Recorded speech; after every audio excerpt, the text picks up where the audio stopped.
Je vous propose que, sans plus tarder, nous ouvrions la parole de Dieu tous ensemble. Dans 1 Chroniques, donc le premier livre des Chroniques, au chapitre 4, à partir du verset 1er. 1 Chroniques, chapitre 4, à partir du verset 1er.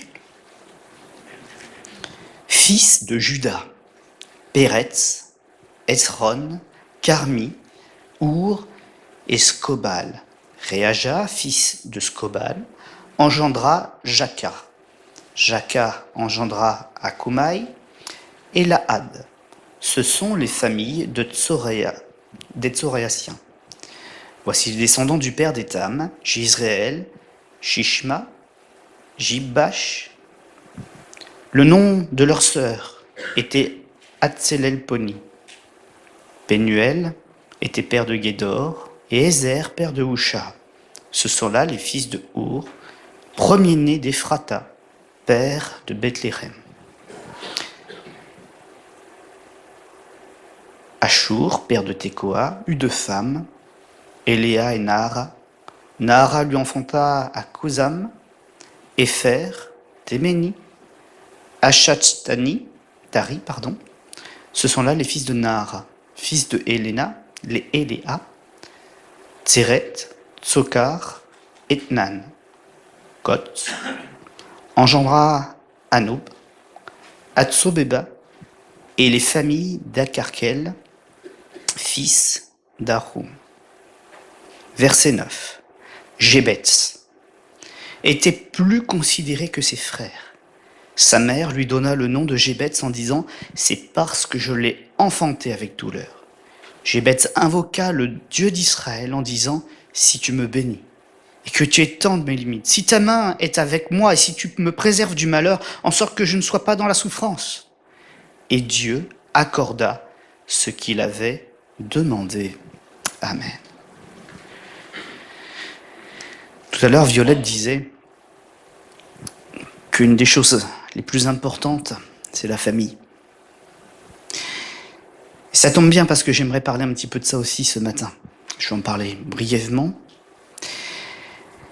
Mais nous voyons là que pour qu'il y ait un Jébetz, il a fallu avant pas mal d'hommes et de femmes.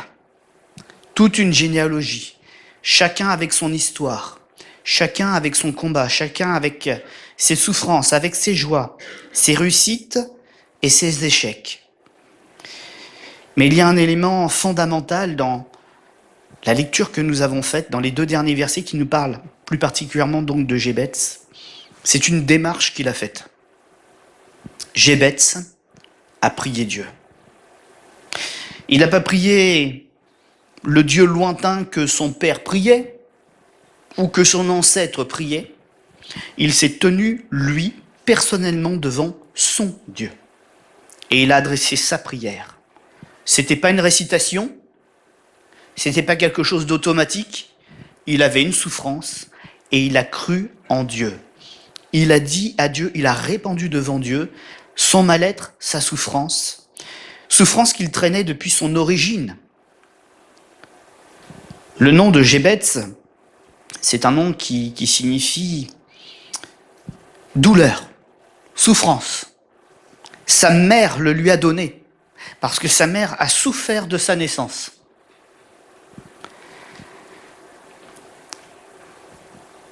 On ne démarre pas tous égaux dans la vie. Et ça, c'est la réalité.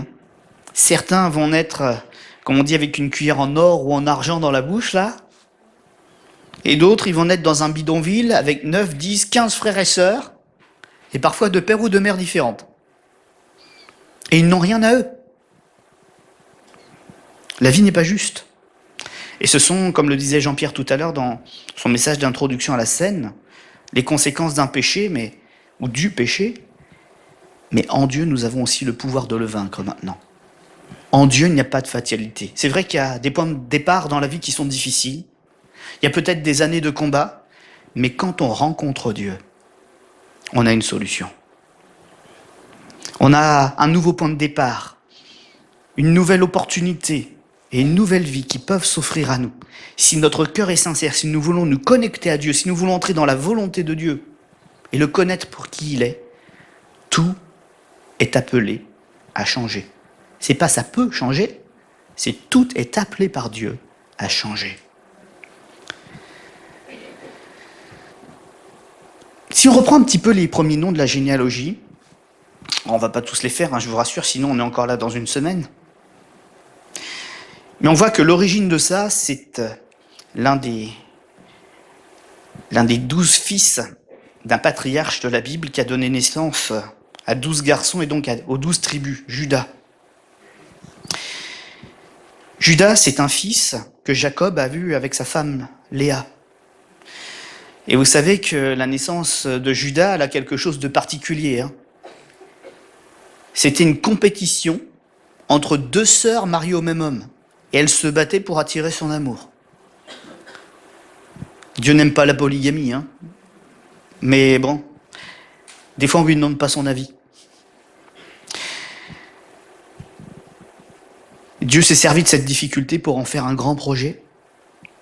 Mais il y a eu des enfants, et vous savez, les enfants, quand ils sont là, c'est pas eux qu'on demandait à venir. Et ils n'ont pas toujours des beaux départs dans la vie.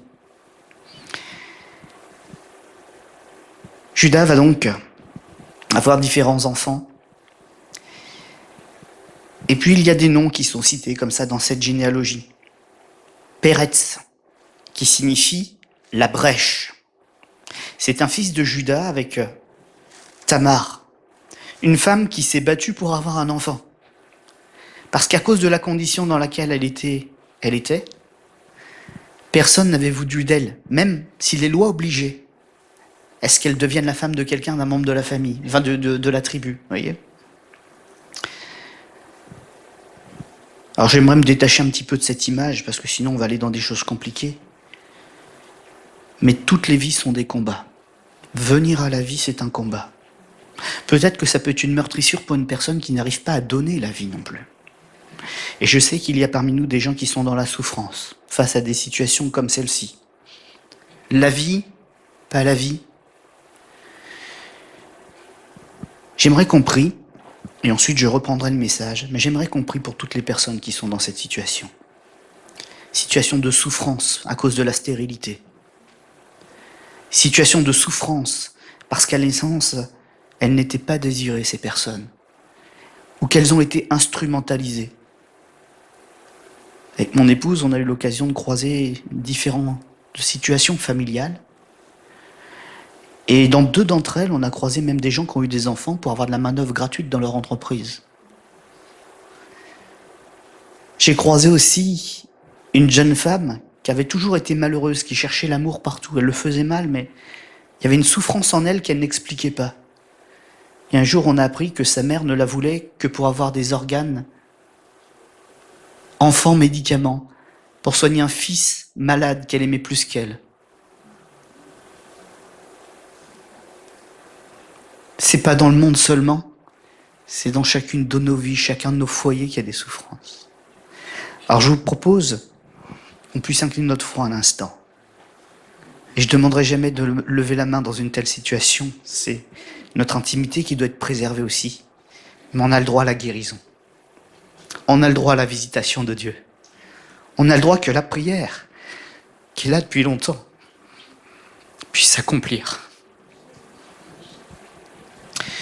Seigneur notre Dieu, Jébets ouvre une voie ce matin. Il a eu l'audace de la foi pour croire en toi. Il n'a pas trahi son père, il n'a pas trahi sa mère, il n'a pas trahi ses frères, il ne les a pas rejetés, mais il a prié pour que la situation change. Pour les aimer davantage, pour que sa malédiction soit brisée, pour que la fatalité soit brisée. Et il a remis sa vie entre tes mains pour que tu le changes, que tu lui ouvres une nouvelle destinée. Et en étant attentif à la lecture que nous avons faite, le premier verset qui nous parle de lui nous parle de la fin de l'histoire. C'est qu'il a été le plus considéré parmi ses frères. Oui, Seigneur, je sais que notre foi n'est pas vaine. Elle est investie en toi et elle fructifiera en toi. Notre foi portera les bons fruits que tu attends. Et je sais que de la douleur peut naître la reconnaissance. De la souffrance que nous avons subie peut naître aussi la puissance du pardon et une capacité à aimer encore davantage que n'importe qui d'autre. Je sais, Seigneur, comme d'autres l'ont déclaré bien avant moi dans les Écritures et dont ils nous ont rendu le témoignage, que tu changes le mal en bien, la malédiction en bénédiction. Et ce matin, je crois en ce Dieu que je peux interpeller, que nous pouvons interpeller. Visite chacune et chacun dans cet auditoire ce matin. Nous avons besoin de ta grâce, besoin d'apprendre ce que signifie que nous avons un Sauveur qui nous aime, qui ne nous a pas laissés abandonnés sur cette terre, mais qui veut se manifester dans nos vies. Maintenant, Seigneur, aucun homme n'a le pouvoir des miracles, mais toi, Seigneur, tu peux produire un miracle en réponse à notre prière à tous. Merci, Seigneur. Amen. Des femmes qui ont lutté pour leurs droits, donc. Des enfants qui ont lutté parce qu'ils cherchaient l'amour et en étaient vidés. Mais Jésus nous offre une famille. L'Église, ce n'est pas un artifice. Et si c'était un artifice, le diable ne l'attaquerait pas autant. Je lisais un article ces jours-ci où des gens devenus amers, après avoir fréquenté ce qu'ils considéraient comme des églises, mais sans jamais vraiment en cerner ou en chercher le fond, disaient qu'il fallait chercher Dieu sans les églises. Que l'église, c'était une invention des hommes. Moi, je lis la Bible, je ne trouve pas ça du tout. Je trouve que l'église est une volonté de Dieu. Mais effectivement, si on se confie aux mauvais hommes, ceux qui détournent et qui pervertissent les œuvres de Dieu comme le fait le diable, c'est sûr que certains ont appelé l'Église des choses qui ne l'étaient pas. Enfants de Dieu, des gens qui ne l'étaient pas. Et le diable joue avec cela. Il essaye de nous priver d'une chose qui pourtant est censée être une force pour nous. Là où 2 ou 3 sont assemblés en mon nom, je suis au milieu d'eux.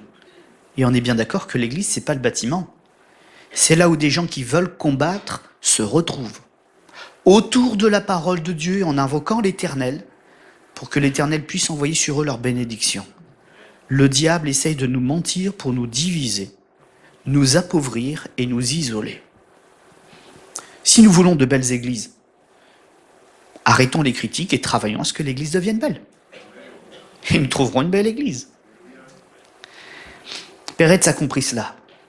Il n'a pas été dans la critique vis-à-vis de sa famille. Je ne sais pas s'il a compris la souffrance qui a poussé sa mère à faire ça. Des fois, on ne comprend pas. Et on ne peut pas se mettre à la place d'une autre personne. Mais il a prié Dieu. Et la réponse de Dieu est venue, nous la trouvons un peu plus loin dans les Écritures. Pour les petits curieux, vous fouillerez un peu les Écritures. Dieu va lui donner un nom nouveau. Peltai. Et plus exactement, si on lit avec finesse et le contexte, on pourrait penser que ce n'est pas vraiment un nom, c'est plutôt un titre dans sa propre maison. Dieu va lui confier une grande responsabilité dans le temple. Et il va devenir l'une des personnes les plus importantes de la maison de Dieu. Parce que Dieu ne regarde pas aux apparences. Il n'a pas choisi Gébetz parce qu'il était grand ou beau ou blond ou surfeur. Il l'a choisi à cause de cette prière et de ce cœur qu'il voyait derrière. Dieu ne regarde pas à l'apparence, Dieu regarde au cœur. L'homme regarde à ce qui frappe les yeux, mais l'Éternel regarde au cœur. Et Dieu ne s'est pas trompé. Il a vu quelqu'un qui était dans la souffrance, mais quelqu'un qui, si on lui confiait quelque chose, s'en servirait pour bénir et emmener les autres plus loin. Quelque part, Gébetz, c'est un peu un type de Jésus-Christ aussi. Est-ce que Jésus a été bien accueilli par ses frères? Par les autres Israélites? Est-ce que quand il a enseigné avec tout ce zèle, cette précision que l'on connaît, les religieux ont dit « mais c'est merveilleux comme il est merveilleux ». Faisons-le taire. Il crée du grabuge. Les gens croient en lui, ils croient en Dieu. C'est un problème. Et Jésus, qu'est-ce qu'il a fait? Maintes et maintes fois, il s'est mis à l'écart et il a prié pour ses assaillants, pour ses contradicteurs. Il ne les a pas anéantis, il était fils de Dieu, il aurait pu les anéantir. Qu'est-ce qu'il a fait? Il a béni ceux qui le maudissaient. Et par patience, par amour, en supportant l'injustice, parfois même sans rien dire en retour, il les a gagnés. Et il les a sauvés. C'est ce Jésus ce matin que nous célébrons. Ce Jésus qui n'a pas changé. Ce Jésus qui est encore en train de tourner une page peut-être de souffrance de notre vie et qui veut en écrire une nouvelle avec chacun d'entre nous. La prière de Gébetz a quelque chose de particulier. C'est peut-être lié à la traduction en français. Kelita disait tout à l'heure qu'on peut louer le Seigneur même quand on n'a pas un très bon niveau en français. C'est vrai. Mais parfois c'est bien d'expliquer un peu le texte aussi. Vous avez lu la prière qu'il a fait « Si tu me bénis et que tu étendes mes limites, si ta main est avec moi, et si tu me préserves du malheur en sorte que je ne sois pas dans la souffrance. » Et Dieu accorda ce qu'il avait demandé. C'est bizarre comme prière et puis de dire que c'est de la foi. Alors Seigneur, on va négocier ce matin. Si tu fais ça, et que tu fais ça, et que tu fais ça, et que tu me dis ça, ok, je te suis. Le texte, il veut pas dire ça. On est dans un français, dans un langage de français un peu soutenu. Le si ici, il est hérité du 19e siècle. Des fois, ce serait peut-être bien de lire une autre version en parallèle, plus récente. Et le si qui est là, il dit puisque. Il est déjà en train de reconnaître, malgré la souffrance qu'il vit, tout ce que le Seigneur a déjà fait, vous voyez. Le Seigneur n'avait pas attendu que Gébetz se mette à genoux. Il avait quand même mis des limites au mal qu'on lui faisait. Il était déjà là, présent, invisible, en train d'infléchir le courant des choses, parce qu'il ne voulait pas que Gébetz soit anéanti. Il voulait le rencontrer. Il y avait un moment de rencontre avec lui. C'était le temps de cette prière. Mais dans cette prière, Gébetz, il n'est pas en train de revendiquer quelque chose à Dieu. Il est en train de confesser que s'il a pu tenir, s'il n'a pas été anéanti, c'est parce que le Seigneur a déjà fait tout cela. Puisque tu me bénis, puisque tu as étendu mes limites, puisque ta main est avec moi, puisque tu me préserves du malheur, en sorte que je ne sois pas dans la souffrance, pas davantage. Puis après, il y a des petits points de suspension. Ça, c'est peut-être votre vie à vous qui vient là. Les points de suspension, ils sont là pour faire joli. Mais vous savez, dans la Bible, Dieu dit aux hommes ce qui le concerne pour qu'on le rejoigne. Mais il ne va pas violer notre intimité. Il ne va pas l'exposer à tout le monde. Et dans ces petits points de suspension, il y a certainement toutes les autres choses qu'on n'avait pas à savoir, mais qui avaient besoin de sortir du cœur de Gébetz. Tout ce qui l'empoisonnait de l'intérieur, tous ces pourquoi, toutes ces questions. Dieu les a entendus, et nous savons que la suite du verset le dit, Dieu accorda ce qu'il avait demandé. Et ça, c'est dans les petits points, en fait.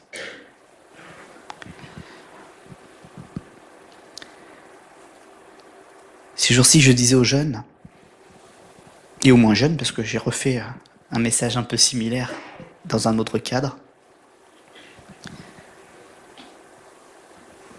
tout ce qui est en nous a une mesure et une capacité, mais Dieu peut la faire grandir.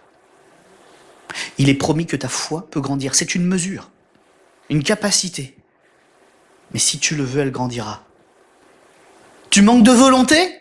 La Bible dit, si tu demandes au Seigneur, il peut produire le vouloir, donc la volonté, et la capacité de faire. En Jésus, il y a vraiment tout ce qu'il nous faut pour faire des progrès, pour vaincre, pour entrer dans cette destinée qui nous donne tellement de souffrance, mais qu'on aimerait y aller. Mais avec Jésus, c'est possible. Et la Bible nous dit qu'on n'est pas seul dans cette transformation. C'est un guide fidèle qui nous tient par la main, qui se met à nos côtés et qui nous accompagne jusqu'au bout. Je rebondirai et je terminerai avec une pensée.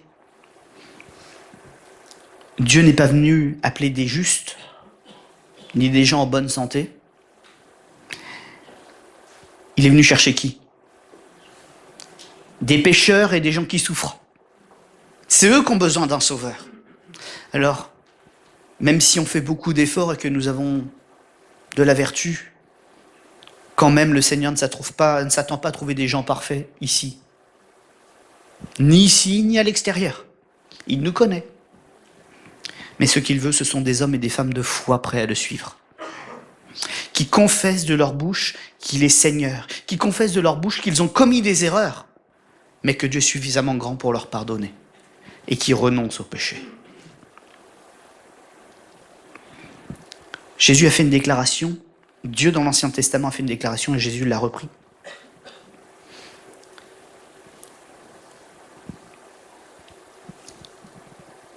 Je prends plaisir à la miséricorde et non au sacrifice.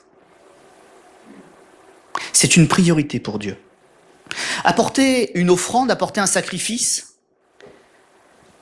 ça nous laisse un petit peu de liberté pour nous de dire « j'ai quand même fait quelque chose ». Jésus a changé ma vie, mais j'avais quand même fait quelque chose. Et il y a encore une petite part de nous-mêmes qui lutte là.